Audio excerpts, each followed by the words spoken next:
This is Anu and welcome to our channel Sahitya Shiksha. I hope कि आप सभी अच्छे होंगे, खुश होंगे। तो आज हम करने जा रहे हैं आइए रिचर्ड। आइए रिचर्ड का फुल नेम है इवोन आर्मस्ट्रॉन्ग रिचर्ड्स। ओके, और ये न्यू क्रिटिसिज्म के लिए फेमस है। तो सबसे पहले तो मैं न्यू क्रिटिसिज्म के बात बताऊंगी क्या मतलब न्यू क्रिटिसिज्म एक्चुअल में होता क्या है, एंड देन हम प्रैक्टिकल क्रिटिसिज्म डिस्कस करेंगे, इनके लाइफ के बारे में डिस्कस करेंगे। पहले मैं आपको ये बता देती हूँ कि जो आइए रिचर्ड है इनके ऊपर हम पर्टिकुलर एक वीडियो में डिस्कस नहीं करेंगे, इसके अलग अलग पार्ट्स बनाएंगे। कम से कम 3 या 4 पार्ट वीडियो के हो सकते हैं। तो क्योंकि मुझे लग रहा है कि ये बहुत ही इंपॉर्टेंट राइटर हैं और हर साल एग्जाम में कहीं ना कहीं इनसे क्वेश्चन आ ही जाता है। अब भी जो 2022 में जो एग्जाम हुआ उसमें भी इसके जो 1, 2 और 3 क्वेश्चन देखने को मिले हैं। तो हम इसको बहुत ही ज़्यादा डीप में डिस्कस करेंगे ताकि ये वीडियोस जो भी आएंगी 3 या 4 वीडियोस, इनके बाद आपको कभी भी आइए रिचर्ड में कोई डाउट ना हो। तो हम थोड़ा थोड़ा डिस्कस करेंगे, शॉर्ट ज़्यादा लेंथ वीडियो एक बार नहीं बनाएंगे। पहले आप जो भी कंसेप्ट है उनको ध्यान से समझें और देन हम नेक्स्ट वीडियो फिर आप नेक्स्ट वीडियो पे जाएं। ओके, ये पार्ट 1 है, पार्ट 2, 3 और जो भी आपको है वो लिंक मिल जाएंगे। तो ये पार्ट 1 आज हम शुरू कर रहे हैं। इसमें हम आइए रिचर्ड के जो है बायोग्राफी कह सकते हैं, उनकी लाइफ, उनके कुछ कंट्रीब्यूशन के वर्क हैं जो उन्होंने सीके ओगडन के साथ लिखे हैं, उनके बारे में बस इतना ही, हम ज़्यादा नहीं करेंगे और न्यू क्रिटिसिज्म के बारे में ही हम थोड़ा डिस्कस करेंगे। तो चलो शुरू करते हैं। सबसे पहले तो मैं आपको बता देती हूँ कि न्यू क्रिटिसिज्म से बिलोंग करते हैं आइए रिचर्ड। अब न्यू क्रिटिसिज्म क्या होता है? न्यू क्रिटिसिज्म का मतलब होता है जब हम किसी भी चीज़ की क्लोज रीडिंग करते हैं। What is the meaning of close reading? Close reading का मतलब होता है जब हम किसी टेक्स्ट को बिना उसके ऑथर के बारे में जाने बिना पढ़े, ठीक है। जैसे कि हम कह सकते हैं, मान लिया मैंने आपको कोई पोएम दे दी या कोई भी पोएट्री की कोई लाइनें दे दी और आपने उनका मीनिंग बताना है, तो देखो सभी उसका मीनिंग अलग निकालेंगे। एक्चुअल में ये फर्स्ट एक्सपेरिमेंट आइए रिचर्ड ने किया था। इन्होंने क्या किया कि कैम्ब्रिज यूनिवर्सिटी के कुछ स्टूडेंट को, जहाँ पे ये प्रोफेसर थे, इन्होंने बच्चों को एक पोएम दे दी और वो पोएम थी हेनरी वर्ड्सवर्थ लॉन्गफेलो की। तो जब इन्होंने उन बच्चों को वो पोएम दी तो इन्होंने राइटर का नाम नहीं बताया, और जब सब बच्चों को एनालाइज करने के लिए दिया और उसका रिजल्ट क्या आया कि सभी बच्चों का जो एनालाइज था वो एक दूसरे से बहुत ही ज्यादा डिफरेंट था। तो इन्होंने सोचा कि मतलब ये तो इंटरेस्टिंग ही चीज है कि हमें मतलब कि अगर टेक्स्ट का मीनिंग एनालाइज करना है, टेक्स्ट के बारे में जानना है कि एक्चुअल में इसका मतलब क्या है, तो हमें बजाय कि राइटर के बारे में जाने, उस जो टेक्स्ट है उसकी क्लोज रीडिंग पे फोकस करना चाहिए, ठीक है। तो जैसे मान लिया अभी मैं एक नाम लेती हूँ गाय या कुत्ता, तो शायद पपी, सबके मन में अलग अलग तरीके के डॉग आए होंगे। किसी के माइंड में कोई पतला, किसी के माइंड में मोटा, मतलब डिफरेंट डिफरेंट टाइप के जो डॉग हैं, ब्लैक वाइट, वो सबके माइंड में अलग इमेज क्रिएट हुई है। तो सबके लिए जो मीनिंग का जो मतलब होता है वो सबके लिए डिफरेंट हो सकता है, ठीक है। बट अगर हम उस ऑथर के बारे में पढ़ लेते हैं, जैसे मैंने बोला ब्लैक डॉग, तो शायद एक ब्लैक डॉग ही सबके माइंड में आए। तो वो क्या कहते हैं कि हम जो टेक्स्ट है उसका मीनिंग उतने अच्छे से नहीं निकाल पाते जितना कि हमें निकालना चाहिए। तो फिर आइए रिचर्ड कहते हैं कि किसी भी टेक्स्ट को अच्छे से एनालाइज करने के लिए हमें क्लोज रीडिंग की नीड होती है। ये इन्होंने प्रैक्टिकल क्रिटिसिज्म जो इनका वर्क है उसमें बताया है, ठीक है। अब थोड़ा इंट्रोडक्शन कर लेते हैं इनका। न्यू क्रिटिसिज्म तो यही था। ये इंग्लिश, इसके साथ साथ ये इंग्लिश एजुकेटर था और लिटरेरी क्रिटिक भी थे, पोइट भी रहे हैं और रेट्रोशियन भी रहे हैं, ठीक है। और ये फाउंडर बन गए थे न्यू क्रिटिसिज्म के। न्यू क्रिटिसिज्म एक फॉर्मलिस्ट मूवमेंट था लिटरेरी थ्योरी के अंदर। ओके, इन्होंने क्लोज रीडिंग का जो कंसेप्ट है उसको सपोर्ट किया, स्पेशली पोइट्री के लिए इन्होंने बोला था, क्योंकि मैंने आपको स्टार्टिंग में ही बताया ना, पोइट्री से ही जो है शुरुआत किया था, डिस्कवर किया था। फिर इन्होंने डिस्कवर करे कि कैसे एक लिटरेरी वर्क है उसके अंदर जो मीनिंग है वो खुद उसी के अंदर होता है। No author need to understand text, हमें किसी भी ऑथर की नीड नहीं होती। He connected first time literature with psychological criticism.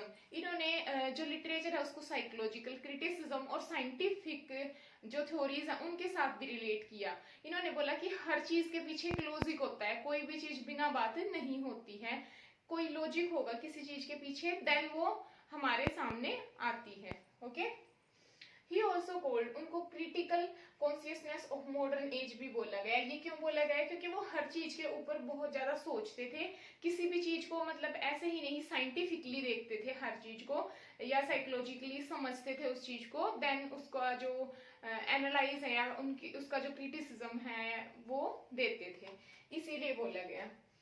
अब देखो, रिचर्ड के अकॉर्डिंग जो नेचर है पोइट्री का बिलोंग टू ह्यूमन माइंड, वो ह्यूमन माइंड पे बिलोंग करता है, ना कि किसी जिसने उस बुक को या उसको लिखा हुआ है पोइट्री को, उस पे बिलोंग नहीं करता।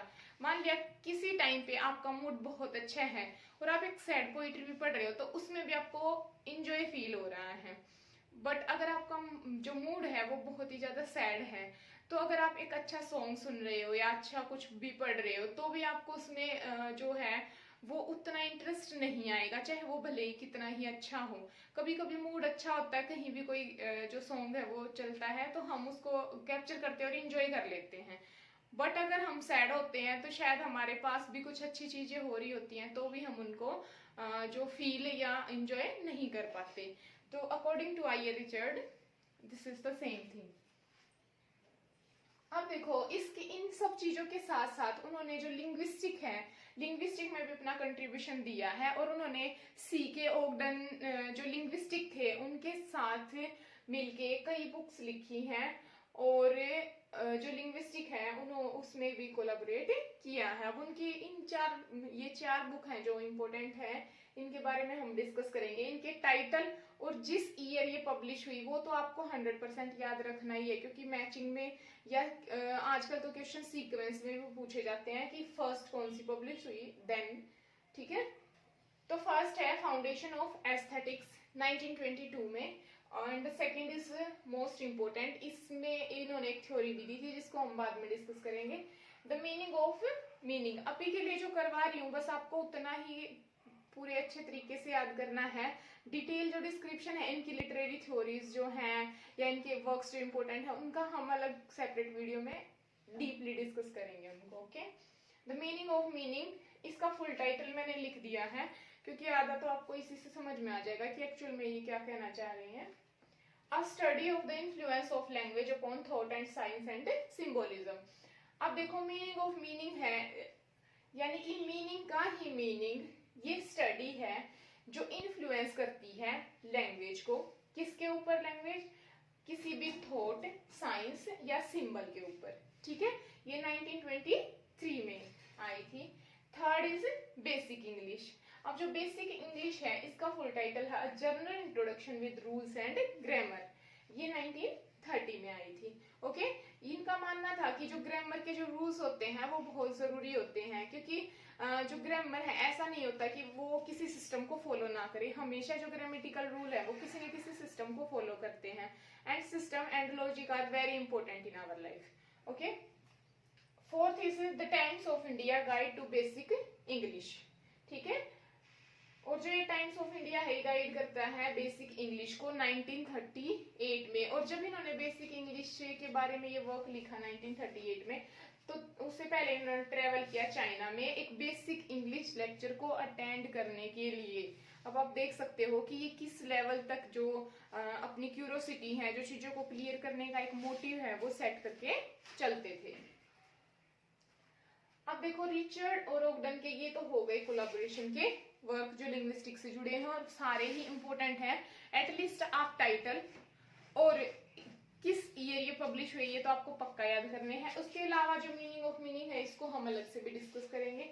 अब देखो, नेक्स्ट है रिचर्ड एंड ओगडन है वो क्रिएट करते हैं सिमेंटिक ट्रायंगल, ठीक है। इन दोनों ने मिलके क्रिएट किया सिमेंटिक ट्रायंगल को और समझा how words come to mean, कैसे एक वर्ड से मीनिंग आता है या क्रिएट होता है। Okay, this semantic triangle has 3 part. अब जो ये सिमेंटिक ट्रायंगल है इसके कितने पार्ट थे? 3 पार्ट से। चलो अब उनको डिस्कस कर लेते हैं। तो ये है हमारा सिमियोटिक ट्रायंगल। अब जो सिमियोटिक ट्रायंगल है इसमें जो सबसे ऊपर वाली साइड जो इन दोनों ने दिया, सीके ओगडन एंड आईए रिचर्ड ने, वो है यहाँ पे थॉट, ठीक है। एंड देन आते हैं सिंबल, एंड देन यहाँ पे जो थॉट है यहाँ पे वैसे रेफरेंस होता है, reference symbol and then referent. क्या रेफरेंस है, फिर सिंबल एंड रेफरेंट। अब ये ऐसे तो समझ में आएगा नहीं, चलो इसको कुछ एग्जांपल से समझ लेते हैं। जैसे मैंने बोला कहीं पर आपने लिखा देखा होगा डोंट पार्क हियर, किसी भी गाड़ी के लिए, किसी भी साइकिल या बाइक के लिए, ठीक है, डोंट पार्क हियर। फिर आपने देखा होगा कि वहां पे जो गाड़ी है वो बना दी जाती है और उसके ऊपर ऐसे रेड जो है वो क्रॉस कर दिया जाता है। तो देखो यहाँ पे रेफरेंस दिया कि आपने यहाँ पे ये काम नहीं करना है, आपको रेफरेंस दे दिया गया है। बट यहाँ पे आपको सिंबल दे दिया गया है कि ये यहाँ पे नहीं करना है, आप सिंबल से ही समझ जाते हो। जैसे डेंजर पे लिखा होता है ना, वो जो एक खोपड़ी रखी होती है और उसके ऊपर क्रॉस किया होता है, डेंजर लिखा होता है, रेड सिंबल से उसको डिनोट करते हैं, इसी तरीके से। देन है रेफरेंट। रेफरेंट में आपको दिया जाता है कि रेफरेंस से ही रिलेटेड होता है नो पार्किंग, ठीक है। अब इसको थोड़ा और डीपली समझ लेते हैं। एक्चुअल में जो रेफरेंस और सिंबल है इन दोनों का भी कनेक्शन है। अब ये रेफरेंस और सिंबल है क्या, यहाँ पे समझते हैं हम। रेफरेंस का मतलब होता है कंसेप्ट या सब्जेक्ट क्या है। अब सब्जेक्ट और वर्ड का आपस में एक स्ट्रॉन्ग रिलेशन होता है, और कंसेप्ट और थिंग का, यानी कि सब्जेक्ट का और थिंग जो भी चीज है उसका आपस में एक स्ट्रॉन्ग रिलेशन है। बट जो वर्ड और थिंग है इन दोनों का आपस में स्ट्रॉन्ग रिलेशन नहीं है। वो क्यों नहीं है, क्योंकि देखो यहाँ पे आपने सब्जेक्ट सोचा कि आई वॉन्ट समथिंग, कि मुझे कुछ चाहिए, और मान लिया आपके माइंड में वर्ड आया कि मुझे क्या चाहिए, डॉग चाहिए या कुछ भी, एनीथिंग एल्स, ठीक है। और देखो यहाँ से ये चीज कनेक्ट हो गई, एंड यहाँ से कैसे, यहाँ पे आपने बोला कि आई वॉन्ट समथिंग, मुझे कुछ चाहिए, और आपने एक्चुअल में डॉग को देख लिया तो आपने सोचा कि मुझे यही चाहिए। तो यहाँ से क्लियर हो गया कि ये दोनों चीजें ये आपस में कनेक्ट क्यों नहीं है। मान लिया आपने कभी जो डॉग को देखा है, बट आपको ये नहीं पता है कि इसको एक्चुअल में बोलते क्या है। जैसे कितने सारी खाने की जो डिशेस होती हैं वो आपने देखी हुई होती है, बट आपको उनका एक्चुअल नेम नहीं पता होता। तो क्या आप बिना नाम के आप उनको किसी के सामने एक्सप्लेन कर पाओगे? आप कहोगे वैसे कलर की थी, वैसी थी, वैसी थी, बट एक पर्टिकुलर नाम के बिना आप उसको नहीं जो है वो पूरी तरीके से एक्सप्लेन कर पाओगे। इसी तरीके से अगर आपके पास ये तो हुआ कि वर्ड नहीं है, जब आपके पास अगर आपके पास वर्ड है कि डॉग, जैसे छोटा बच्चा है उसके पास वर्ड, उसने डी फॉर डॉग सीख लिया, बट एक्चुअल में उसने आज तक डॉग को देखा ही नहीं, तो वो इमेज है जो उसके माइंड में, वो जो थिंग की जो इमेज है चीज की, वो नहीं क्रिएट हो पाएगी, ठीक है। तो इस तरीके से इन दोनों के बीच में ये तब होता है, इनके बीच में स्ट्रॉन्ग रिलेशन तब होएगा वर्ड और थिंग के बीच में, जब किसी को प्रायर एक्सपीरियंस उस चीज का होगा या उसने पहले उन चीजों को देखा होगा, तभी उनको जो इन दोनों के बीच का जो कनेक्शन है, स्ट्रॉन्ग कनेक्शन, वो समझ में आ सकता है, ठीक है। और ये 1923 में मीनिंग ऑफ द मीनिंग में ये कंसेप्ट इन्होंने दोनों ने दिया था। तो आई होप कि ये बहुत अच्छे से आपको समझ में आया होगा। फिर भी अगर कोई डाउट रह गया तो भी कमेंट में बता दीजिएगा। Means the English meaning of the word determined by individual unique experience, यानी कि ये और क्या कहना चाह रहे हैं कि जो वर्ड है, अब जो वर्ड है ना वो भी उसका भी मतलब ऐसा नहीं, जैसे मैंने पहले ही बताया कि जैसे डॉग बोल दिया तो सबके लिए वो सेम हो, किसी के लिए वो किसी तरीके का हो सकता है, किसी के लिए किसी तरीके का। तो वर्ड का जो मीनिंग है वो भी डिफरेंट पर्सन के लिए, इंडिविजुअल पर्सन के लिए डिफरेंट हो सकता है अदर पर्सन से। तो इसीलिए जो जैसे डॉग है जो वो एक्चुअल में जो डॉग होता है वो सबके लिए क्या हो सकता है, डिफरेंट हो सकता है। तो इन दोनों का जो कनेक्शन है जरूरी नहीं कि वो सबके लिए सेम हो, ठीक है। तो आई होप कि यहाँ तक आपको ये सारा जो कंसेप्ट है वो अच्छे से समझ में आया होगा। ये फर्स्ट पार्ट था हमारा। अभी सेकंड पार्ट में मिलते हैं इसके कुछ इंपॉर्टेंट वर्क्स और इसकी कुछ इंपॉर्टेंट लिटरेरी थ्योरीज के साथ। तब तक के लिए बाय और थैंक यू फ्रेंड्स।